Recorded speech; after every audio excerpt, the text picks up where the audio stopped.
Shalom. Terima kasih untuk tim Praise and Worship. Ya, Tuhan memberkati tim Praise and Worship. Puji Tuhan. Suwe ora jamu, jamu godhong tela. Suwe ora ketemu, temu pisan. Enggak lah ya, jangan gawe gelo. Jangan. Temu pisan ora suwe ya. Karena memang ya ndak suwe ya, kita ndak sampai jam 12 malam toh, ndak lama ya. Nah, puji Tuhan Bapak Ibu, senang sekali bisa berjumpa dengan Bapak Ibu. Tidak lupa, bila saya nyampaikan firman Tuhan, ada apa? Nah, pantun itu ada dua Bapak Ibu ya, ada pantun pendek, ada juga pantun yang panjang. Nah, pantun pendek itu seperti ini. Buah stroberi, buah markisa. Nah itu ya, bilang artinya gitu ya, artinya gitu ya. Ini pantun pendek dulu sebagai pendahuluan ya. Buah stroberi, buah markisa. Salam kanan kiri, katakan Tuhan luar biasa. Ayo bilang salam kanan kirimu, Tuhan luar biasa.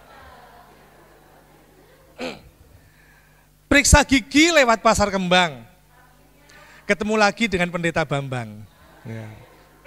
Nah ini itu pantun pendek, kalau pantun panjang itu seperti ini saudaraku ya. Saya juga sampaikan lewat judul khotbah, saya pakai pantun ya. Jadi ini pantun panjang seperti ini.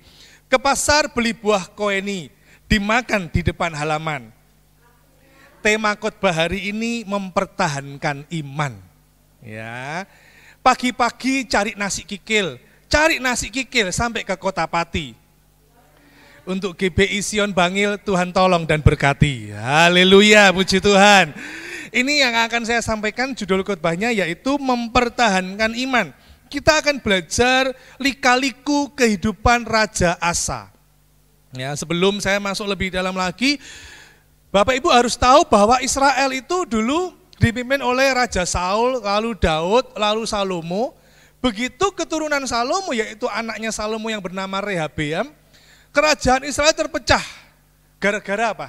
Gara-gara Salomo di masa tuanya condongkan hatinya ke ilah-ilah istrinya.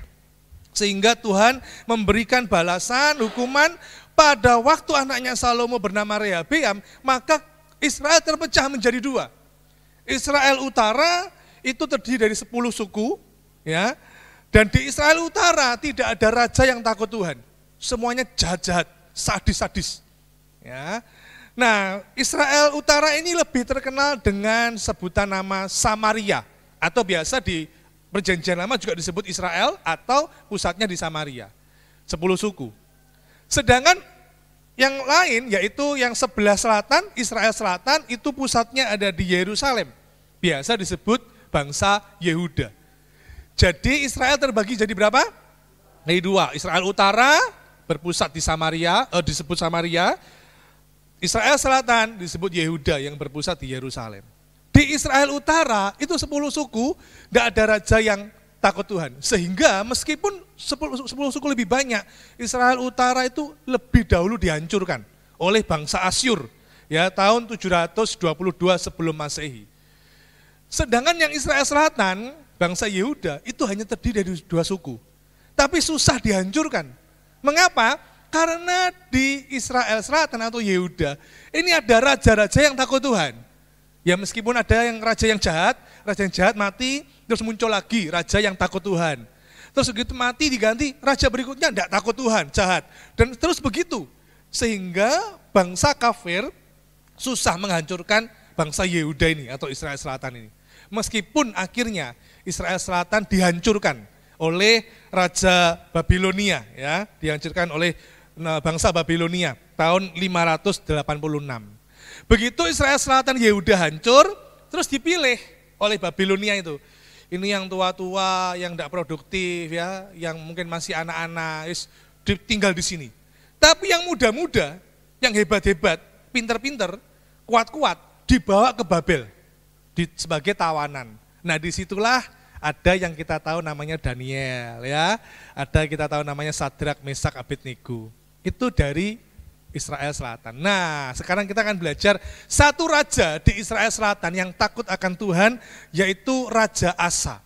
Banyak, ada Raja Asa, Yosafat, terus juga ada Hizkia, Yotam, Yosia. Nah, kita akan belajar yang namanya Raja Asa. Mengapa saya beri judul Lika-liku kehidupan Raja Asa? Nanti Bapak Ibu bisa tahu. Yang pertama, hal yang benar yang dilakukan Raja Asa, yang juga harus kita teladani, yaitu dia segenap hati mencari Tuhan. Bisa ditayangkan 2 Tawarik pasal 15, 2 Tawarik pasal 15 ayat 14 sampai 15. Terlihat ya Bapak Ibu? Ya, kita bisa baca bersama? Bisa? Ayo, 2 Tawarik pasal 14 sampai 15. Pasal 15 ayat 14 sampai 15. 1, 2, 3. Mereka bersumpah setia kepada Tuhan dengan ini loh ya. Firman Tuhan mengatakan dengan suara nyaring loh. Jemaat suaranya nyaring ya. Ayo, saya enggak pakai mic ya. Coba ulang lagi ayat 14. 1, 2, 3. Mereka bersumpah setia kepada Tuhan dengan suara nyaring, dengan sorak-sorai, dan dengan tiupan nafiri dan sangkakala. Seluruh Yehuda bersukaria atas sumpah itu, karena dengan segenap hati mereka bersumpah setia, dan dengan kehendak yang bulat mereka mencari Tuhan. Tuhan berkenan ditemui oleh mereka dan mengaruniakan keamanan kepada mereka di segala penjuru. Ada keamanan di segala penjuru. Hidup kita hari-hari ini aman enggak? Bagaimana dengan keuangan kita, dengan kesehatan kita, dengan keluarga kita, aman apa enggak? Kalau enggak aman, jangan-jangan. Kita ini enggak sungguh-sungguh mencari Tuhan, jangan-jangan. Saya kan enggak tahu, saudara ya. Tapi firman Tuhan mengatakan, saat Raja Asa bersama dengan bangsa Yehuda, Israel Selatan, segenap hati, itu ada tertulis kata segenap hati mencari Tuhan, maka Tuhan mengaruniakan keamanan. Kalau saudara perhatikan di warna kuning, ada kata kehendak yang bulat. Di dalam bahasa Inggrisnya dikatakan desire, sungguh-sungguh, menggebu-gebu, ada hasrat, ada gairah untuk mencari Tuhan. Ya, ada gairah untuk mencari Tuhan. Bapak Ibu, saya Sabtu yang lalu, bukan Sabtu kemarin, Sabtu yang lalu disiapkan videonya. Sabtu yang lalu saya pelayanan di sebuah tempat ya. Tempatnya ini waduh enak ya, nyaman sekali ya, udaranya dingin. Padahal itu siang hari. Ya, jam 10 sampai jam 12. Waduh dingin, sejuk. Lalu kursinya empuk, lebih empuk dari ini. Enak pokoknya ya. Dan saya melihat jemaat di sana, waduh waktu memuji Tuhan, waktu mendengarkan firman Tuhan, mereka sangat antusias, kelihatan dari wajahnya. Kenapa kok kelihatan? Karena begini, Bapak Ibu, orang yang tidak lapar sama orang lapar itu kelihatan enggak? Duh, ya kelihatan. Orang tidak lapar, depan ada rawon. Itu rawon loh, enak loh. Tapi kalau orang lapar, depan ada nasi, tempe, sambal, kerupuk. Kan masih enak rawon kan? Tapi karena dia lapar, Bapak Ibu kita belum makan ya, tolong ya, jangan dideketin dulu meja prasmanannya, jangan dideketin. Kelihatan kalau dia lapar. Nah waktu saya pelayan di sana, saya bisa melihat mereka antusias dalam memuji, antusias dalam membaca firman, mendengarkan firman. Sudah tempatnya sejuk, kursinya empuk, wah nyaman pokoknya ya. Nah ini coba videonya bisa dilihat, silahkan.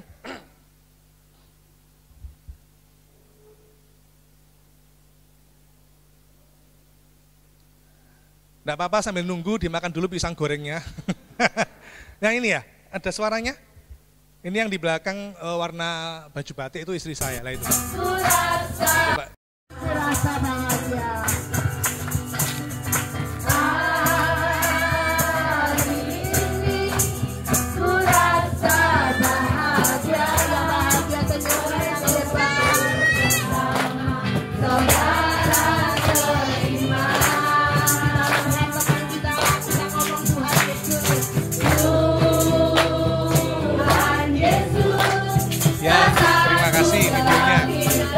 Itu.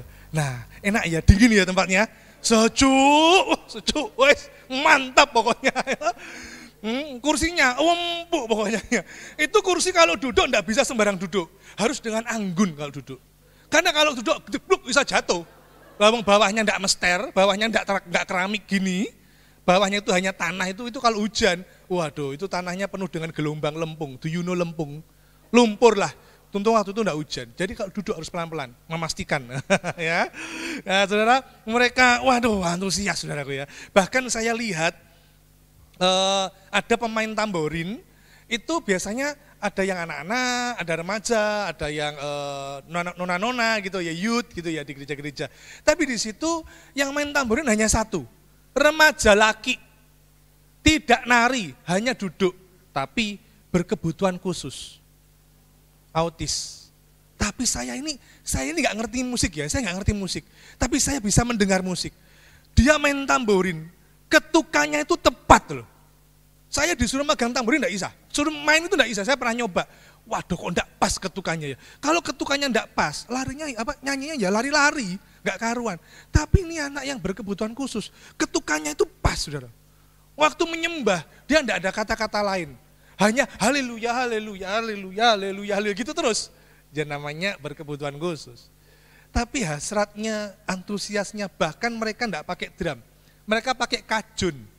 Tahu kajun? Yang kotak puk gitu loh. Saya lihat itu kajunnya, waduh, warnanya sudah pudar. Ini mungkin kajun sejak zaman Bapak Abraham. Saking lamanya Bapak Ibu. Tapi mereka, waduh luar biasa. Bergairah untuk mencari Tuhan. Saya kalau disuruh main musik, ya saya bisanya megang keyboard. Saudara mesti mikir gini, megang aja. Enggak, sungguhan saya bisa. Saya kalau keyboard itu, saudara suruh saya Pak Bambang tolong ketik Italia, Prancis, Bulgaria. Saya ketik di keyboard, bisa.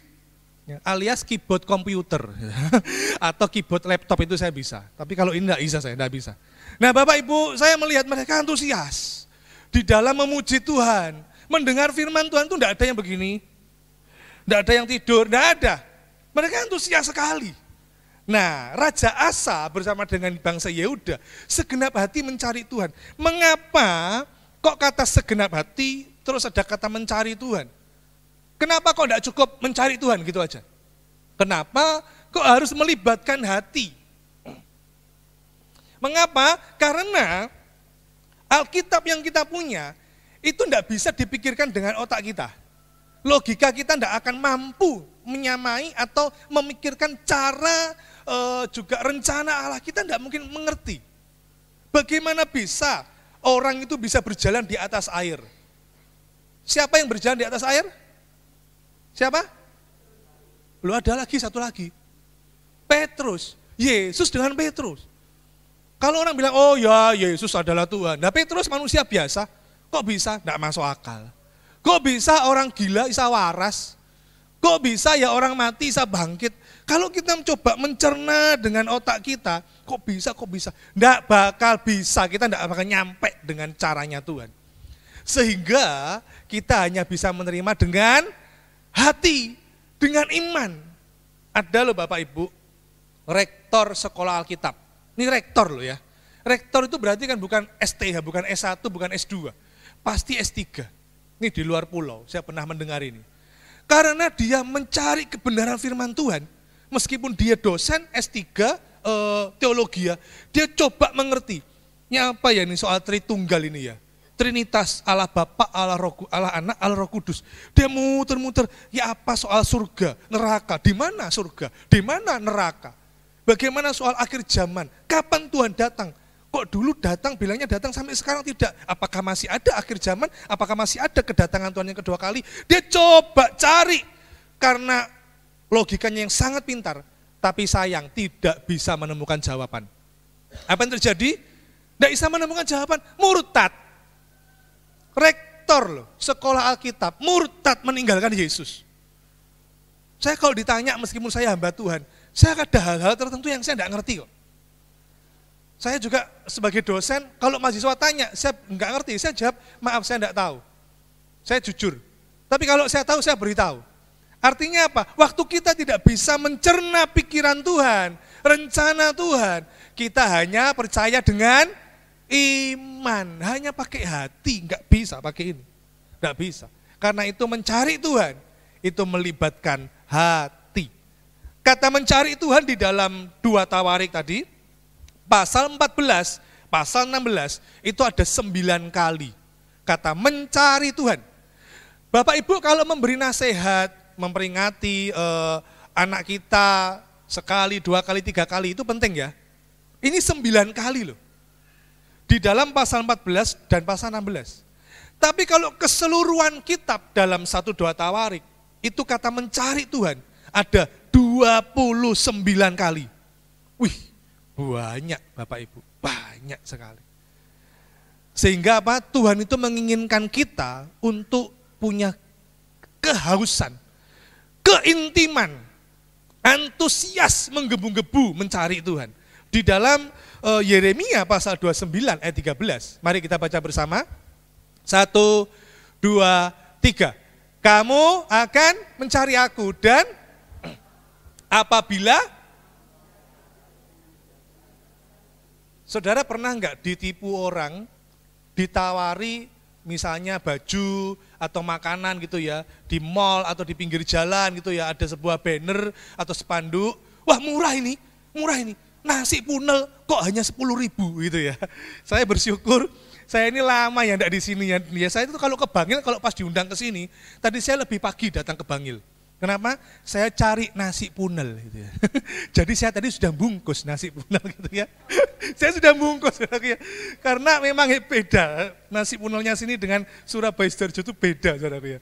Nah pernah enggak saudara, begitu saudara berhenti misalnya beli handphone gitu ya, harga handphone kok hanya 1 juta pas. Biasanya kan 1 jutaan, kan biasanya gitu kan.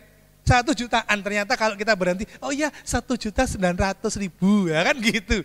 Tapi ini enggak, kok 1 juta pas. Begitu saudara masuk, oh iya Pak, ini 1 juta ini ada syarat dan ketentuannya. Ternyata di spanduknya, bawahnya kecil tulisannya, S dan K berlaku. Waduh, enggak kelihatan ya, kita ditipu, waduh ternyata ada syaratnya. Tapi perhatikan ayat ini, kamu mencari aku dan menemukan aku. Syaratnya apa? Apabila kamu mencari aku. Itu syaratnya Bapak Ibu. Ya, katakan mencari Tuhan, 1, 2, 3. Allah memberi upah kepada orang yang sungguh-sungguh mencari Dia. Bilang pada sebelahmu, beri salam kanan kiri, katakan, yuk sungguh-sungguh mencari Tuhan. Ya, saudara kelihatan dari sini ya, antusiasnya dengar firman, antusiasnya memuji Tuhan kelihatan loh dari sini ya. Manusia mungkin saya mungkin waktu melihat, ya bisa aja ya, casingnya, badannya ada di gereja, bisa toh? Bisa. Saudara jangan menganggap orang menyembah terus nangis. Wah, dilawat Tuhan ya. Waduh, dia cinta Tuhan ya sampai nyembahnya nangis. Belum tentu. Bisa jadi dia menyembah Tuhan nangis, ingat utangnya. Waduh utangku rek, aduh piye iki bayarku, nangis dia. Tapi Tuhan melihat hati. Sungguh-sungguh mencari Tuhan. Libatkan hatimu, haus, antusias mencari Tuhan. Saya heran ya, kadang orang mencari kerja itu sangat semangat, mencari uang sangat semangat. Bahkan kalau enggak ada uang itu bingung gitu ya, gimana ini supaya dapat untung, gimana supaya hidupnya, ekonominya naik. Tapi yang herannya kalau jauh dari Tuhan enggak bingung. Ya, jauh dari Tuhan enggak bingung, santai aja. Enggak ke gereja, enggak ibadah, ya enggak bingung, santai aja. Bapak Ibu, mari kita mencari Tuhan itu lebih terutama daripada yang lain. Amin. Ibadah lebih utama daripada yang lain. Amin. Ya saya tahu ya, ada orang-orang bilang, Pak tapi kalau kita kan butuh uang Pak. Kan enggak bisa beli nasi pecel dibayar dengan doa. Kan enggak bisa tuh. Saudara beli bakso. Berapa baksonya 2 mangkok? Oh iya 30.000. Saya bayar dengan memuji Tuhan bisa? Enggak mungkin, enggak mungkin. Ya memang kita perlu uang, tapi uang bukan terutama. Amin. Uang itu bukan segalanya. Loh iya, saya secara pribadi, saya katakan begini, bagi saya uang itu bukan segalanya kalau tidak di rekening saya. Ya, iya betul ya, betul ya. Ini yang multimedia ini, yang laptop ini. Kalau saya punya uang banyak, berarti enggak bagimu? Ya enggak berarti lah, kan uangnya Pak Bambang. Bapak Ibu, saya punya sebuah quotes ini ya. Sebuah kata-kata, mari dibaca bersama. 1, 2, 3. Di tengah dunia yang tidak pasti, carilah Tuhan yang pasti. Uang itu nanti bulan depan bisa enggak pasti. Pekerjaan hari ini ada, bulan depan belum tentu ada. Kita sehat hari ini, bulan depan enggak tahu kita. Wah, hari ini kaya luar biasa, bulan depan enggak tahu juga kita. Saya masih ingat dulu di bawah tahun 2020, waduh saya banyak pelayanan. Tahun 2015, 2016, 2020 banyak pelayanan. Tapi begitu tahun 2020 bulan Maret dan seterusnya ada COVID. Tidak ada yang pasti. Tiba-tiba saya di WA, di telepon, maaf Pak, ya ini gereja tutup.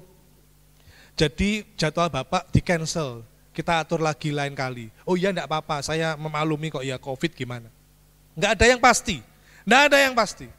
Jangan mencari yang lain kecuali mencari Tuhan, utamakan Tuhan Bapak Ibu ya. Yang kedua, hal yang benar yang dilakukan Raja Asa adalah ada tindakan nyata dari iman.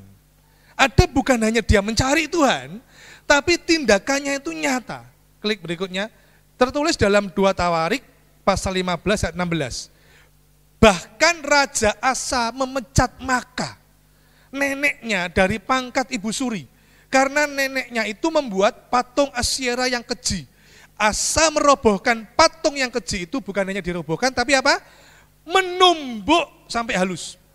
Setelah ditumbuk, dibakar. Wah luar biasa ini. Asa ini tidak hanya mencari Tuhan, tapi dia pertama memecat neneknya. Ini memecat neneknya loh ini. Keluarganya sini dipecat loh. Gara-gara buat patung. Menyembah berhala, punya Baal. Asa juga menumbuk, menghancurkan, merobohkan, menumbuk, membakar. Wih, luar biasa ini. Kalau kita mengaku orang beriman, jangan hanya mengatakan punya iman, tunjukkan imanmu lewat perbuatanmu. Seperti yang tertulis dalam Yakobus pasal 2 ayat 18, yang warna biru itu. Aku akan menunjukkan kepadamu imanku dari perbuatanku. Siapa di sini yang punya iman kepada Tuhan Yesus? Bisa lambaikan tangan. Yang beriman kepada Tuhan Yesus, tunjukkan kepada dunia lewat perbuatanmu. Kita nggak bisa kalau hanya ngomong doang bisa kok. Ya. Zaman dulu di perjanjian lama, Tuhan paling nggak seneng. Yang paling dibenci Tuhan, yaitu waktu bangsa Israel itu menyembah Baal. Mendirikan Baal. Coba saudara bisa dengarkan baik-baik, lihat ke sini semua. Tadi masih ingat ada 2 kerajaan, kerajaan Israel Utara, Israel Selatan. Israel Utara berapa suku? 10. Israel Selatan hanya 2 suku. Nah, Israel Selatan itu ada di Yerusalem pusatnya. Di situ ada Bait Allah, saudaraku ya. Ada yang dibangun oleh Salomo. Nah, yang Israel Utara 10 suku ini dipimpin oleh Yerobeam. Yerobeam ini yang membuat kesalahan besar adalah begini.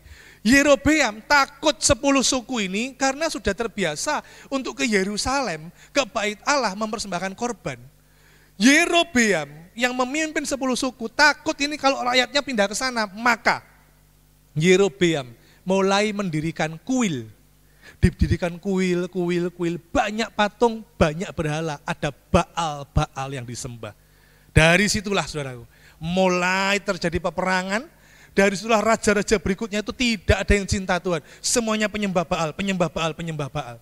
Tuhan sangat benci, sangat tidak suka. Loh Pak, kok Tuhan punya rasa benci gitu ya? Ya kalau orang itu loh, Tuhan itu cemburu. Dia Tuhan yang cemburu.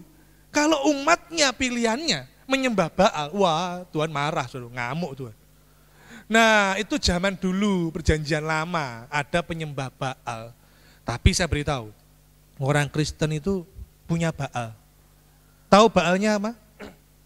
Nah kalau orang mikir gini, oh Baalnya handphone Pak, pekerjaan, hobi, oh ada yang lain. Ini temuan saya terbaru saudaraku, terbaru ini. Perhatikan baik-baik, orang Kristen itu pintar mendirikan Baal, alias banyak alasan. Apa? Baal banyak alasan. Disuruh ke gereja ibadah, mulai pikirannya mendirikan Baal. Iki alasan kopo ya iki. Diminta untuk mengampuni, diminta untuk memberkati, diminta untuk berdoa, berpuasa. Waduh, bingung, banyak alasan. Oh iya, Bu Gembala, saya enggak bisa karena kemarin itu saya capek Bu Gembala, pulang kerja enggak bisa. Ya sudah, besoknya lagi enggak datang ibadah. Mulai mikir, aku kalau ditanya Ibu Gembala ngomong apa ya? Baalnya mulai jalan ini, mendirikan. Oh iya, begitu datang, Bu Gembala, rematik kumat, enggak bisa. Tapi coba, kalau ditelepon anaknya, yang dari Jakarta misalnya, Mah, barusan loh mah, transfer 10 juta, Mama ambil ya, siap. Langsung budal, langsung sehat, enggak pakai baal-baal. Tapi kalau disuruh mendekat sama Tuhan, diajak doa, baca firman, baalnya mulai berdiri saudaraku. Tapi saya yakin di sini enggak ada. Amin. Di sini enggak ada ya? Ada. Angkat tangan. Ya, sebelum saya masuk di poin berikutnya, ada seorang, saya nyebutnya ya karena sudah usia lanjut. Dia memberi pesan singkat. Tapi itu pesan itu sudah bertahun-tahun yang lalu termeterai, terpatri dalam hati saya. Oh begitu ya, jangan sampai saya seperti itu. Itu memberikan sebuah nasihat singkat, tapi saya rasa memberkati kita semua. Itu bilang begini, sa ombo-ombone alas, luweh ombo alasan. Ngerti ya? Sa ombo-ombone alas, luweh ombo alasan. Jangan ada baal ya, jangan ada baal. Raja Asa itu bukan hanya rohani punya iman, tapi ada tindakannya. Enggak hanya ngomong, enggak saudaraku, tapi ada tindakannya. Ini ada pantun panjang, jemaat tanya artinya. Jalan-jalan ke Songgoriti, beli sate, jangan yang gosong. Satu tindakan nyata lebih berarti daripada 1000 perkataan kosong. Ya ta? Siapa di sini yang banyak janji tapi enggak ditepati sama kita. Ayo, Tuhan aku janji Tuhan, aku pasti memberi. Tuhan aku janji mau setia Tuhan, aku janji. Alah. Kapur baros sak lemari, isone gedabrus gak mari-mari. Bilang pada sebelahmu, ojo gedabrus, ayo, ojo gedabrus ya. Berarti di lemari banyak kapur barus ya. Oke, tadi judulnya Lika-liku kehidupan Raja Asa mempertahankan iman. Namanya lika-liku, ternyata Raja Asa tidak mempertahankan iman. Hal yang salah yang dilakukan Raja Asa yang pertama, dia bergantung kepada bangsa lain yang bernama Ben-Hadad, Raja Aram. Sayang sekali, Raja Asa itu tadi kita baca di ayat yang pertama, Tuhan mengaruniakan keamanan di segala penjuru. 35 tahun. Raja Asa itu mencari Tuhan sungguh-sungguh, ada tindakan nyata, negara itu aman 35 tahun. Tapi di tahun ke-36, Raja Asa menjadi takut dan mencari bantuan bangsa lain. Tidak lagi bersandar kepada Tuhan. Dia mencari, mengandalkan yang lain. Bapak Ibu, jangan merasa diri kita hebat. Jangan merasa saya sudah pelayanan banyak, ya. Saya sudah merasa kaya. Pekerjaan saya sudah pasti Pak. Kami sudah rumah tangga kami sudah kokoh. Hati-hati Bapak Ibu. Mau kita sedang berada di atas maupun di bawah, iman dan kesetiaan itu tidak terpisahkan. Contoh ini ya, saya punya quote seperti ini. Mari kita baca bersama. 1, 2, 3. Iman dan kesetiaan tidak terpisahkan. Diuji saat di puncak gunung maupun di lembah kelam. Mungkin hari ini kau sedang berada di puncak gunung. Semuanya aman, nyaman, enak deh, enjoy, hidup ini enjoy. Hati-hati, orang di puncak gunung anginnya kenceng. Bisa melihat, kita bisa melihat kota-kota di bawah, bisa saudara. Tapi bukan hanya anginnya kenceng, udaranya dingin sekali. Dulu waktu saya kecil, saya pernah ke Bromo. Di sini ada yang pernah ke Bromo? Atau yang Bromonya datang ke saudara? Enggak kan? Saya waktu kecil pernah ke Bromo. Saking dinginnya, bibir saya sampai biru. Saya masih ingat itu, sampai menggigil begini saudara. Mau di puncak gunung ada tantangannya, ada ujiannya, hati-hati. Di lembah kelam pun, aduh Pak, hidup saya kok susah ya, mengapa saya kok belum sembuh, mengapa ekonomi saya kok belum membaik, mengapa rumah tangga saya begini, ya itulah lembah kelam. Di dalam lembah kelam ada binatang buas, gelap, tidak enak sekelilingnya, saudaraku. Tapi tetap di situ iman dan kesetiaan kita sedang diuji. Raja Asa 35 tahun aman dia di puncak gunung, aman dia. Tapi ternyata di tahun yang 36, aduh dia gagal mempertahankan iman. Mengapa saya bilang begitu? Perhatikan baik-baik. Bangsa Israel itu punya musuh bebuyutan 5. Ini musuh bebuyutan sudah. Pertama bangsa Moab. Kedua bangsa Asyur. Bangsa Asyur yang menghancurkan Israel Utara. Yang ketiga bangsa Amalek. Yang keempat bangsa yang musuhnya Daud. Siapa? Goliat. Dari mana Goliat? Purwodadi? Bukan toh? Goliat dari Filistin. Ini 4 ini. Yang terakhir musuh bebuyutannya Israel adalah Aram. Bangsa Aram ini loh, Raja Aram. Ini musuh bebuyutannya Israel loh. Lah kok Raja Asa mencari permintaan, minta tolong kepada musuh bebuyutan. Kalau saya katakan begini Bapak Ibu, keadaan kita apapun tetap pertahankan iman. Jangan cari bantuan ke dukun, percaya hari baik, hari buruk, percaya ini anak-anak muda kejora bintang itu, oh Cancer, Leo, Sagittarius, hati-hati loh. Oh percaya dengan mimpi, wah Pak saya mimpi Pak, kalau semalam saya dililit ular Pak, wah ternyata dililit apa, begitu bangun kaki ibu Joni ngilit gini, wah ditendang ternyata kaki ibu Joni, ya. Waduh saya mimpi ini Pak, saya mimpi ini, hati-hati loh. Kita tidak percaya dengan kita hanya percaya kepada firman Tuhan, amin. Jangan mencari bantuan yang lain. Saya ingat, saya punya teman, Bapak Ibu, waktu dia SMA, dia bingung mau kuliah apa. Dia bingung, dia punya paman di Jakarta. Pamannya bilang gini, kamu ya gak usah bingung kuliah, wes kamu kuliah di fakultas jurusan hukum. Nanti kamu lulus, ikut om. Ini adiknya papanya kalau tidak salah, ikut om di Jakarta. Omnya ini pengacara sukses. Wah dia wes oke nih ya, ya sudah akhirnya dia masuklah di jurusan hukum. Semester 7 dia sedang membuat skripsi, mendengar kabar di Jakarta, omnya yang mau nolong dia ternyata meninggal. Dia kelimpungan saudaraku, lah selama ini berharap pada omnya, minta tolong pada omnya, ternyata omnya meninggal. Sehingga setelah lulus, ya keteteran, tidak karuan, hidupnya jadi kayak layang-layang putus, tidak ada pegangan. Bapak Ibu, ayo kita harus mencari Tuhan, mengandalkan Tuhan, bukan yang lain. Di dalam Yesaya pasal 40 ayat 31, klik. Orang yang menanti-nantikan Tuhan mendapat kekuatan baru. Mereka seumpama raja wali yang naik terbang dengan kekuatan sayapnya. Mereka berlari dan tidak menjadi lesu. Mereka berjalan dan tidak menjadi lelah. Raja Asa sayang sekali, hanya 35 tahun mencari Tuhan. Saya percaya Raja Asa juga manusia biasa seperti kita. Ada saatnya lemah, ada saatnya takut. Tapi Raja Asa tidak terus mempertahankan iman. Firman Tuhan dalam kitab Yesaya dikatakan, kita lesu, lemah, cari Tuhan. Menanti-nantikan Tuhan, dapat kekuatan yang baru. Ini kesalahan Raja Asa yang pertama. Yang kedua, kesalahan Raja Asa yang kedua yaitu bertindak bodoh dan bebal, saudara. Ya, itu saudara bisa lihat dalam 2 Tawarik pasal 16 ayat 7 sampai 19. Ayat 7 sampai 9. 2 Tawarik pasal 16 ayat 7 sampai 9.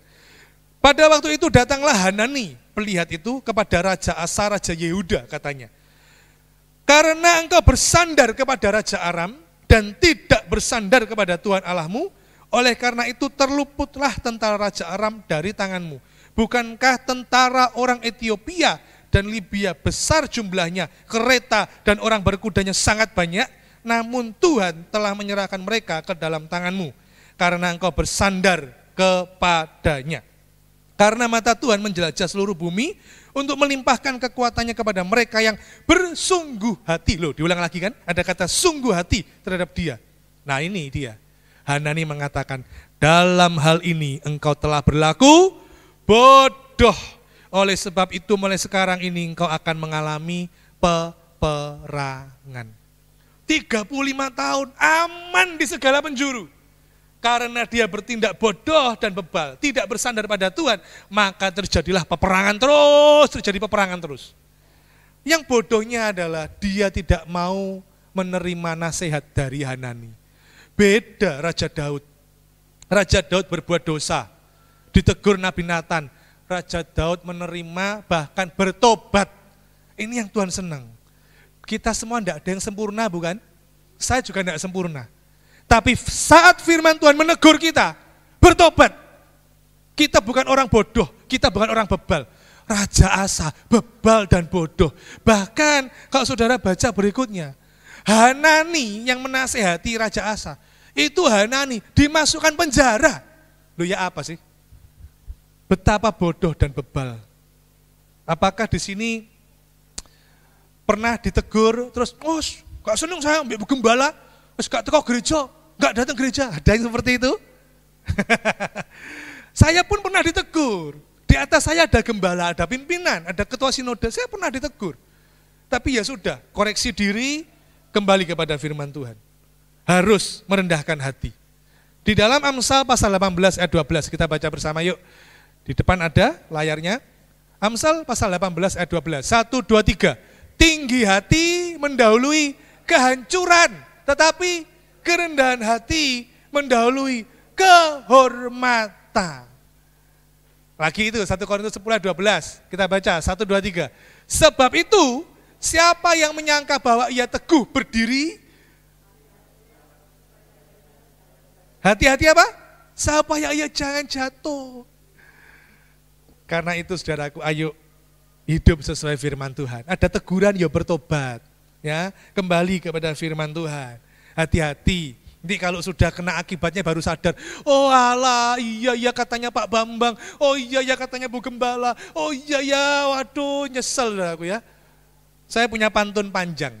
Jawab jemaat tanya artinya ya.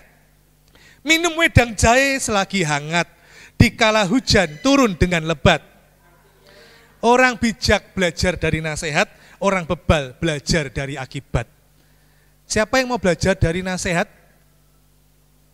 Ada yang mau belajar dari nasihat? Oke, saya mau tanya lagi. Siapa yang mau belajar dari akibat? Tidak ada ya? Puji Tuhan. Wah jemaat sini mantap-mantap semuanya. Jangan belajar dari akibat. Ya, suatu saat saya dapat cerita dari teman saya juga pendeta. Dia pelayanan di sebuah kota. Lalu waktu dia khotbah Bapak Ibu ya, masih 10 menit menjelang 15 menit, pemain musik, pemain keyboard, ngobrol sendiri di pojokan situ. Ngobrol sama pemain tamborin. Maka pengkhotbah, ada jemaat yang ngobrol itu kan berisik ya. Berisik, gak percaya gini saudara, jangankan ada yang ngobrol. Begini aja, sunyi, ada yang menjatuhkan jarum. Plinting, langsung semua gitu kan, termasuk tadi yang di belakang apa itu, duduk gitu ya, semua gitu ya, enggak apa-apa itu kan enggak sengaja. Ini enggak, ngobrol, yang main keyboard sama tamborin ngobrol, ternyata mereka lagi pacaran. Nah, maka pengkhotbah punya cara pertama, ya ini saya kan juga dosen homiletika, dosen khotbah, jadi cara pertama dengan halus ditegur. Bapak Ibu, mari kita perhatikan firman Tuhan sungguh-sungguh ya, ayo semuanya melihat ke depan, nah gitu ya, secara halus. Ya wis, terus dia khotbah lagi. Tapi ini yang keyboard sama tamborin tetap ngobrol, tambah asik gitu ya. Maka menjelang menit ke-25 kira-kira, sudah gemes ini pengkhotbah ini. Ya apa, ini mengganggu jemaat yang lain. Maka dia menunjuk pemain keyboardnya. Mas, ya apa mas, lek sampean berdiri di sini, sampean sing khotbah, saya tak duduk situ. Gimana? Diem saudaraku. Dia kaget. Terus dia ulang lagi, loh enggak apa-apa, daripada sampean ngomong di situ dari tadi, ngomong di sini aja. Saya tak duduk situ denger khotbahmu ya apa? Diem, enggak berani jawab. Atau gini, saya khotbah di sini, ngomong ya, sampean diem dulu di situ. Sampai saya selesai khotbah, baru sampean ngobrol lagi. Gimana, setuju? Diem dia. Ya karena mas diem, saya anggap setuju ya. Jadi mas diem, saya khotbah. Maka dia mulai khotbah lagi, saudaraku ya, mulai khotbah lagi. Ini mas ini yang main keyboard, wajahnya sudah tidak enak, saudara. Wah, tidak enak. Nah, Dia itu teman saya diundang khotbah di luar kota, yang mana waktu itu enggak ada bapak gembala, ibu gembala enggak ada. Dia diterima oleh diaken saja. Selesai khotbah, maka dibawalah pengkhotbah ini diajak keluar makan bersama oleh diaken.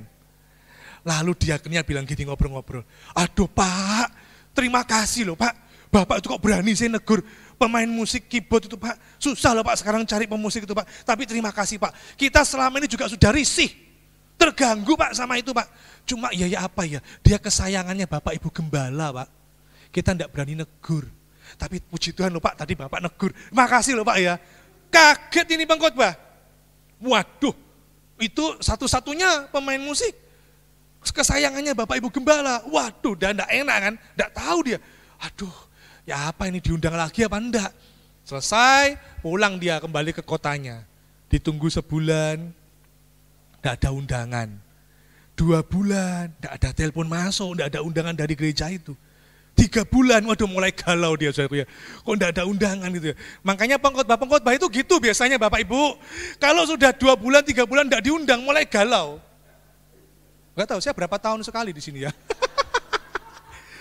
Saya kalau ngomong sama teman saya itu, sampai masih 3 bulan. Enggak, saya bercanda saudaraku ya.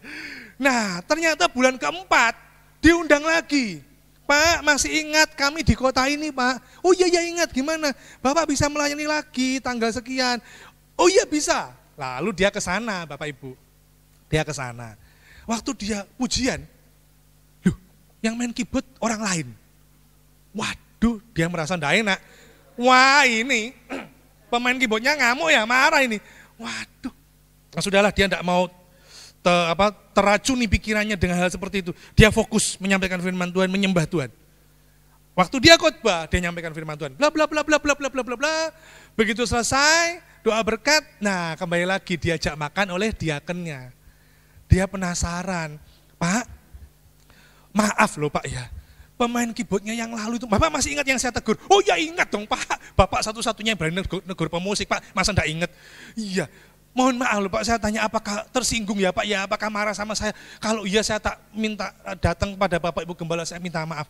Oh enggak Pak, bukan marah enggak, dia enggak ke gereja karena waktu Bapak tegur itu, pulang ibadah itu kecelakaan, tangannya kelindes, sehingga tangannya enggak bisa main keyboard lagi. Oh, Bapak Ibu hati-hati. Amsal 13 ayat 13, saya bacakan ya, enggak ada di multimedia. Amsal 13 ayat 13. Siapa meremehkan firman, ia akan menanggung akibatnya. Tetapi siapa taat kepada perintah akan menerima balasan. Jangan meremehkan firman, jangan meremehkan kalau kita ditegur, dinasihati secara rohani. Yo, situ ngomongnya enak, gampang. Oh, jangan Bapak Ibu, jangan. Kalau udah gitu kita nanti bisa kena sesuatu yang tidak baik. Karena itu Bapak Ibu, ayo kita tidak seperti Raja Asa yang tidak mempertahankan iman.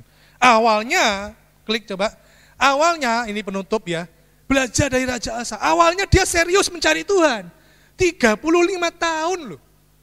Merasa hebat, ternyata di tahun 36, tidak lagi tindakannya dari iman, tindakannya malah bersandar kepada yang lain. Dia bertindak bodoh dan bebal. Saya undang pemusik untuk maju ke depan. Ayo pertahankan iman. Siapa di sini yang sudah Kristen 40 tahun, terus pertahankan iman.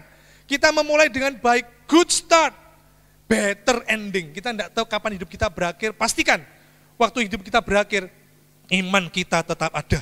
Kita tetap setia kepada Tuhan. Amin. Kita tetap cinta kepada Tuhan. Karena itu Bapak Ibu, ayo biar melalui firman Tuhan hari ini jangan sampai iman kita tergelincir. Ya, jangan seperti Raja Asa. Saya punya pantun penutup. Saudara tanya artinya ya. Pamanku dari kota Purwodadi punya istri rambutnya dikuncir. Apapun masalah yang terjadi, pertahankan iman, jangan tergelincir. Terima kasih Tuhan Yesus.